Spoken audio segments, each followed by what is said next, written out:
বিশ্ব ক্রীড়া সাংবাদিক দিবস উপলক্ষে আজকের এই র্যালির পরবর্তী আলোচনা সভার সম্মানিত সভাপতি, আজকের অনুষ্ঠানের প্রধান অতিথি, বগুড়া ৬ সদর আসনের মাননীয় সংসদ সদস্য, সম্মানিত অতিথি বগুড়া সিটি কর্পোরেশনের প্রশাসক মহোদয়, বগুড়া জেলা পরিষদের প্রশাসক মহোদয়, বগুড়া প্রেস ক্লাবের সম্মানিত সভাপতি, সাধারণ সম্পাদক সহ সহযোদ্ধা সাংবাদিক ভাইরা, সকলের প্রতি সালাম এবং শুভেচ্ছা। আসসালামু আলাইকুম। আজকের যে দিবস, এই দিবসটি নিয়ে কিন্তু আমরা আলোচনা ইতিমধ্যে কমিটি হয়েছে। তো আমার আজকের বক্তব্য হচ্ছে যে সংগঠনের উদ্যোগে আজকের এই অনুষ্ঠান, এই আয়োজন নিঃসন্দেহে একটি ভালো কাজ। আমরা তাদেরকে স্বাগত জানাই, শুভেচ্ছা জানাই। পাশাপাশি আমি এর আগে বলেছি, এখনো বলবো যে এই সংগঠনটির বয়স 26 বছর। এই 26 বছরে তারা আমাদের কি দিতে পেরেছেন, কি করেছেন সাংবাদিকদের উন্নয়নে, সাংবাদিকতার উন্নয়নে, সেটি একটি ভাবার বিষয়। এখানে প্রতিষ্ঠাতা সভাপতি, সেক্রেটারি সহ আরো যারা আছেন পাবলিক প্লেসে, এই প্রোগ্রামে আমি বিস্তারিত বলতে চাই না, তবে এইটুকু বলতে চাই যে আপনারা আপনাদের হাতের মুষ্টিটা একটু ছেড়ে দিন, সংগঠনটা আরেকটু বড় করুন, শক্তিশালী করুন, ক্রীড়া সাংবাদিক তৈরি করুন। এইটা আমি একজন গণমাধ্যম কর্মী হিসাবে, যেমন আমি ব্যক্তিগতভাবে খেলা ভালো বুঝি না, আমাদের অনেকেই ভালো বোঝেন না। খেলা শুরু হলে ওই মোস্তফা মোগল এই নিউজ দেন, এই সালিম নিউজ দেন, অথবা সানাউল হক শুভকে কখনো কখনো বলি, রিজু ভাই খেলা ভালো বোঝেন, জহুরুল ভাই খেলা খুবই ভালো বোঝেন, কিন্তু ওনারা নিউজ লিখতে পারেন না, সময় পান না, ব্যস্ততায় থাকার কারণে। খেলার পোকা মোস্তফা মোগল আর এই সালিমি দুইজন, এনারাই নিউজ আমাদেরকে দেন। আমাকে ঢাকা থেকে যখন বলে, আমি বলি ভাই সত্য কথা কি, সব বুঝি আমি, কিন্তু খেলাটাকে তত ভালো বুঝি না। অতএব আমরা যেটা দেখছি, সংগঠনের সদস্য সংখ্যা কিন্তু ধীরে ধীরে কমে যাচ্ছে, বাড়ছে না। সংগঠনটাকে আরো একটু শক্তিশালী করুন, সদস্য সংখ্যা বাড়ার সুযোগ দিন এবং প্রয়োজনে আমাদের নিয়ে একটি কর্মশালা করুন। সকলকে ধন্যবাদ, সময় খুব কম। আসসালামু আলাইকুম। বিশ্ব ক্রীড়া সাংবাদিক দিবস উপলক্ষে বগুড়া স্পোর্টস রিপোর্টার্স অ্যাসোসিয়েশন আয়োজিত আজকের এই র্যালি পরবর্তী আলোচনা সভার সম্মানিত সভাপতি, সভাপতি, ছোট ভাই সভাপতি, আমাদের মাঝে উপস্থিত আছেন মাননীয় সংসদ সদস্য, বগুড়া জেলা বিএনপির সম্মানিত সভাপতি যারা হৃদয়প্রেম বাদশাহ, আমাদের মধ্যে আরও উপস্থিত রয়েছেন জয়ন্তিক পাল, বগুড়া নবসৃষ্ট সিটি কর্পোরেশনের প্রশাসক জনাব ইসলাম স্বাধীন এবং বগুড়া জেলা পরিষদের সম্মানিত প্রশাসক জনাব একে জাকির ভাই সহ ক্রীড়া অঙ্গনের ব্যক্তিবর্গ, আমার প্রেস ক্লাবের সদস্য, নির্বাহী কমিটির সদস্য এবং সাংবাদিক ইউনিয়নের সদস্যবৃন্দ এবং ক্রীড়া সাংবাদিক সদস্যবৃন্দ। আসলে বক্তব্য দেওয়ার কিছু নেই, আমরা বক্তব্য শুনবো অতিথিদের কাছ থেকে। তার আগে আমি একটু ছোট্ট করে বলে নিই, সেটা হচ্ছে আমাদের সাংবাদিক ইউনিয়নের সেক্রেটারি জনাব আবু সাহেব বলেছেন যে মুষ্টিটা একটু সম্প্রসারিত করি। যদি আমরা মুষ্টিটা সম্প্রসারিত করতে পারি, তাহলে আমাদের অনেক নতুন প্রজন্মের সাংবাদিক এখানে এন্ট্রি হতে পারবে এবং তারা সেখানে কিন্তু ভালো ভালো রিপোর্ট তৈরি করতে পারবে। যে সমস্যাটা আবু সাইদের হয়, সেই সমস্যাটা আমারও হয়।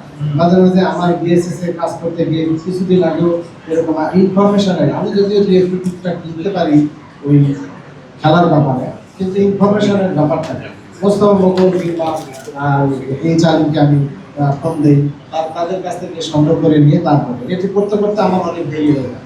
তো যাই হোক, আজকে এই যেভাবে ধারাবাহিকভাবে এই ক্রীড়া সাংবাদিকরা বগুড়া তারা ইতিপূর্বে প্রোগ্রাম করেছে, এখনো করছে, ভবিষ্যতে করবে, তাদের এগুলো প্রোগ্রামের জন্য আমরা সহযোগিতা সার্বিকভাবে আমরা করি। সব সাংবাদিককে আমরা একে অপরের পরিপূরকের কাজ করি এবং ভবিষ্যতে আমরা করব এবং এই প্রতিষ্ঠানটি এবং এই সংগঠনটি থেকে ভবিষ্যতে আরো ভালো কিছু করতে পারে, এই ব্যাপারে আমাদের সহযোগিতা সবসময় থাকবে এবং আমরাও চাই যে তারা যাতে সুন্দর সঠিকভাবে সাংবাদিকতা করতে পারে, সে ব্যাপারে আমাদের সার্বিক সহযোগিতা থাকবে। তো সবশেষে আমি যেটি বলবো, দেশকে ভালোবাসুন, দেশের সার্বভৌমত্বকে ভালোবাসুন, মানচিত্রকে ভালোবাসুন, স্বাধীনতাকে ভালোবাসুন এবং এই দেশে যারা মুক্তিযুদ্ধে স্বাধীনতা আনতে গিয়ে যারা যুদ্ধে শহীদ হয়েছে তাদেরকে ভালোবাসুন, সর্বোপরি বাংলাদেশের মানুষদেরকে ভালোবাসুন। তারপরে আপনি আপনার নিজেকে প্রশ্ন করুন যে আপনি সঠিক পথে আছেন কিনা।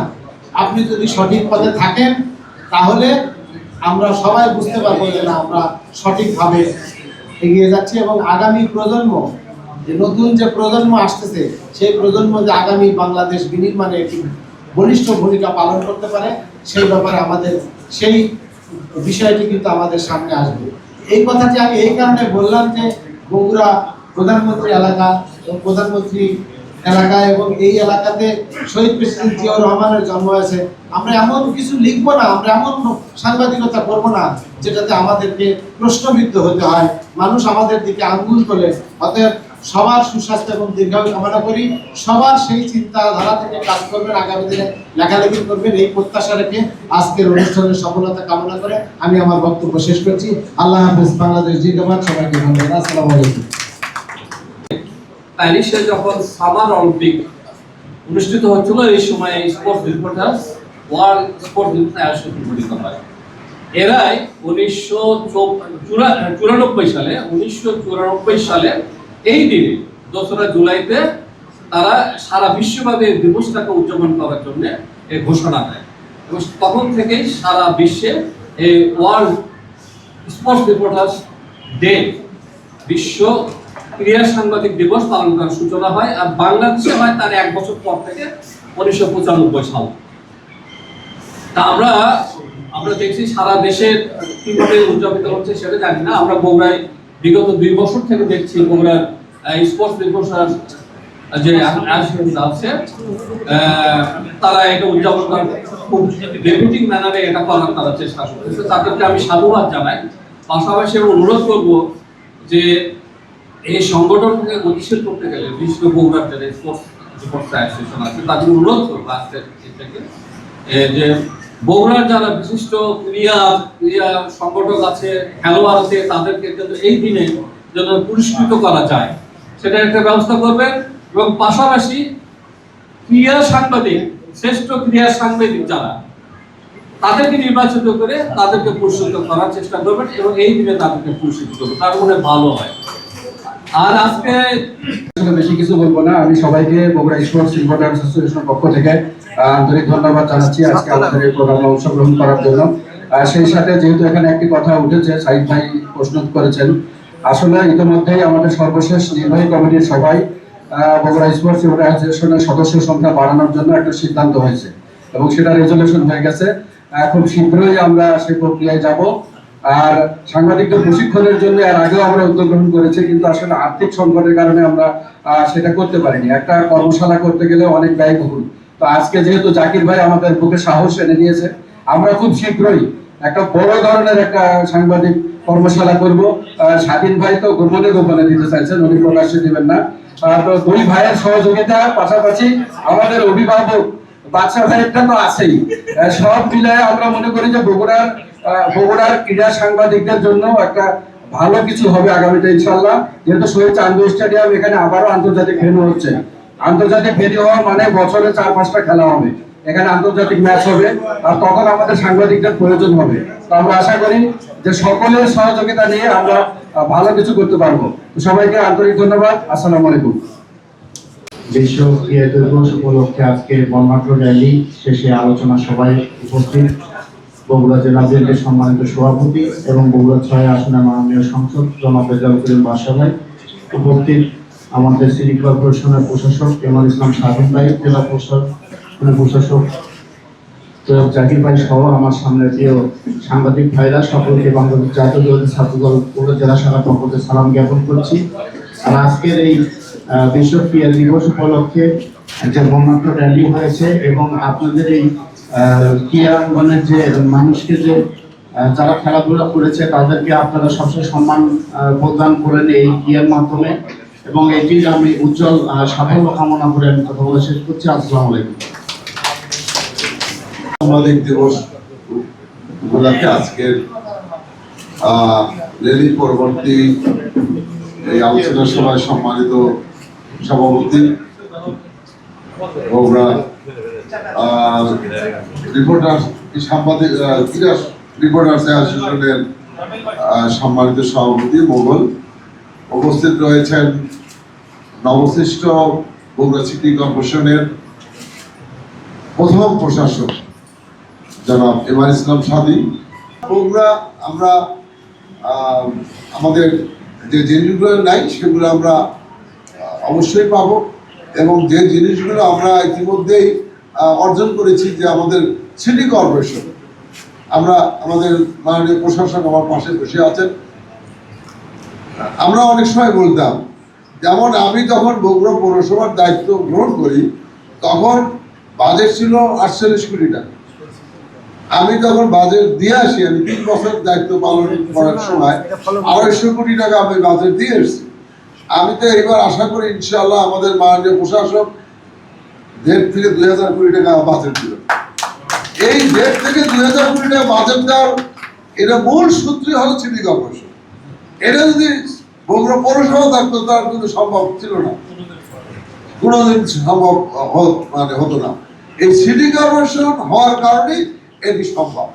আর 2,000 কোটি টাকার বাজেটের মধ্যে যদি আমরা এই কাজগুলো করতে পারি, আমার আসলে এখানে আমাদের যেটি সমস্যা, আমরা যেটা এটা কাজ নেওয়ার পরে ঠিকাদাররা কাজ করে না, এইটা আমাদের সবচেয়ে বড় সমস্যা, যার কারণে আমরা এই কাজগুলো তুলতে পারি না। বিধায় আরো যে টাকা নিয়ে আসবো সে টাকাও নিয়ে আসতে পারি। হ্যাঁ, আর কাজ একজন নিয়ে কাজ বিক্রি করেন, 2 দিন বিক্রি হয়ে যায়। তাহলে যিনি কাজ বিক্রি করলেন তিনি লাভ করবেন, যিনি আবার কাজ করবেন তিনি লাভ করবেন, এবং কাজের মান যার জন্য সঠিকভাবে প্রতিফলিত হয় না। কাজে এগুলো মাননীয় প্রশাসক সাহেবকে আমি অবশ্য বলেছি, এগুলা উনি কড়া নজরদারিতে দেখছেন এবং আরো ভবিষ্যতে দেখবেন ইনশাআল্লাহ। আমি আপনাদের সহযোগিতা চাই, আমরা সহযোগিতা চাই যে বগুড়াবাসীর উন্নয়নে দল মত নির্বিশেষে সকলকে ঐক্যবদ্ধ হতে হবে। ঐক্যবদ্ধ হয়ে আমাদের কাজ করতে হবে, বগুড়ার উন্নয়ন করতে হবে।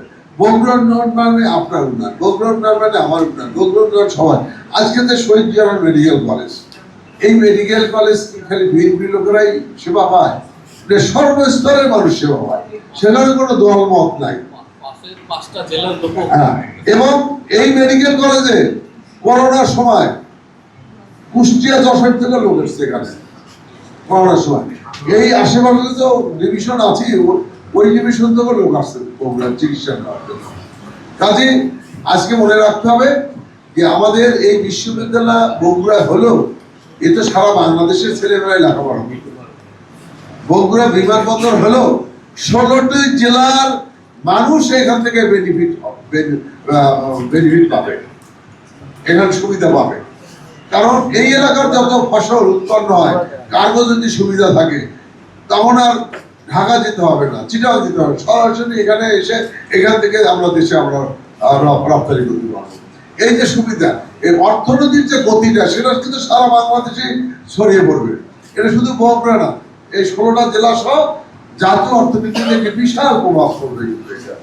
কাজে আমরা আল্লাহর কাছে আমরা প্রার্থনা করি আল্লাহ পাক যেন আমাদের মাননীয় প্রধানমন্ত্রীকে সুস্থ রাখেন, এবং মাননীয় প্রধানমন্ত্রী যেভাবে দেশকে এগিয়ে নিয়ে যাচ্ছেন, আমরা যখন পার্লামেন্টে বসি তখন তিনি যেভাবে বিরোধী দলকে সম্মান দেন এবং বিরোধী দলও তেমনি সম্মান দেন। এবারে দেখলাম মাননীয় প্রধানমন্ত্রী যখন অধিবেশন শেষ হয়ে গেল, আমাদের বাজেট পাস হয়ে গেল, আমাদের বিরোধী দলের নেতা এসে মাননীয় প্রধানমন্ত্রীর সাথে কথা বলছেন, আন্তরিকতার সাথে তারা নেতৃত্বপূর্ণ সম্পর্ক বজায় রেখে কথা বলছেন। এই যে আমরা যদি আজকে এইভাবে ঐক্যবদ্ধ না থাকতে পারি, তাহলে কিন্তু আমার ফেসিসরা মাথা চাড়া দিয়ে উঠবে, এবং সেটাই কিন্তু আমাদের জন্য মঙ্গলজনক হবে না। আজকে আমাদের মাননীয় প্রধানমন্ত্রী বলেছেন, সংসদে জোর দিয়ে বলেছেন, যে কোনো মূল্যে তিস্তা ব্যারেজ হবেই হবে ইনশাআল্লাহ। এই যে পাওয়ার শক্তি, এটা কার? জনগণের শক্তি, জনগণের নির্বাচিত শক্তি, কারণ দয় বসে দেওয়া সরকার নয়। সেই জন্য তিনি এই কথাটা বলতে পারছেন, ইনশাআল্লাহ যে কোনো মূল্যে হোক তিস্তা ব্যারেজ হবেই। এটা আমাদের জন্য একটা বিশাল সংবাদ, আমাদের এই উত্তরাঞ্চলের দ্বিতীয় যমুনা সেতু হবে। এখন এই যমুনা সেতু কেউ গাইবান্ধা যায়, কেউ বগুড়া যায়। অনেকেই আমাকে বলেছে, ভাই এটা যেন বগুড়া হয়, বগুড়া হলে ভালো হয়। এটা আরো অনেকগুলো প্রোগ্রাম রয়েছে আমাদের এই যে হয়তো আমরা আগামী জুনের পর থেকে ইন্টারন্যাশনাল খেলাগুলো দেখতে পাবো, ক্রিকেট স্টেডিয়ামে। এটাও নতুন ভাবে এটি আবার সাজানোর চেষ্টা পরিকল্পনা রয়েছে। তো আমি আপনাদের আমরা বগুড়াবাসীর সকলের সহযোগিতা চাই, সকল দলের সহযোগিতা চাই। বগুড়ার উন্নয়নে আমরা সকলে একসঙ্গে কাজ করি, সেখানে অগ্রণী ভূমিকা রাখবে আমাদের সাংবাদিক বন্ধুরা। তাদের অগ্রণী ভূমিকার মাধ্যমে আমাদের বগুড়ায় এই বৈষম্য দশা থেকে মুক্ত হই। আমরা আমাদের হারানো যে গৌরব, বগুড়া শিল্পের গৌরব, ঐতিহ্যের গৌরব, সংস্কৃতির গৌরব, রাজনীতির গৌরব বগুড়া। কাজে আমরা সেই বগুড়া গৌরবকে যেন আমরা অক্ষুণ্ণ রাখতে পারি, এই আশা রেখে সবাইকে ধন্যবাদ জানিয়ে আমার বক্তব্য শেষ করছি। আল্লাহ হাফেজ। বাংলাদেশ জিন্দাবাদ। সবাইকে ধন্যবাদ।